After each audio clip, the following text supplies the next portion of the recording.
मला सगळ्या बायकांना हे सांगावंसं वाटतं, बिचारा इतकी तारेवरची कसरत करत असतात ना, कारण त्या कधीच स्वतःला आरशात बघताना सुद्धा स्वच्छ मी म्हणून नाहीच बघत.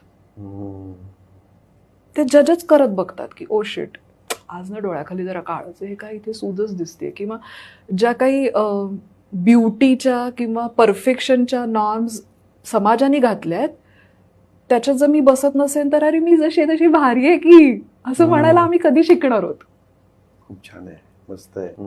कारण जन्मल्यापासूनच स्त्रीला वाढवताना इतकं तिच्यावर की हे म्हणजे चांगलं, असंच असायला हवं, हे नाही आलं तर तू कमी आई आहेस, कमी स्त्री आहेस, कमी दर्जाची बायको आहेस किंवा कमी दर्जाची मुलगी आहेस. मग इतक्या दडपणात बायका जगताना बघतात की मुलाला कमी मार्क मिळाले तरी त्या स्वतःला कोसतील. काहीतरी आज स्वयंपाकात कमी पडलं, कुठेतरी पोचायलाच उशीर झाला, का ह्या सगळ्याचं इतकं दडपण. आणि बरं त्यांना त्यांचंही काहीतरी करायचंय, पण त्यांना आहे ती टिपिकल आईची, बायकोची, सुनेची भूमिका पण निभवायची. ह्याच्यात त्यांची खूप ओढाताण होते, खूप ओढाताण होते आणि खूप त्रासातनं जातात त्या.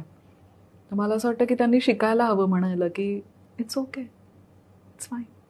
आरशात उठून आपण स्वतःला सांगितलं पाहिजे की yes you are the best, तू भारी आहेस, come on, you are rocking.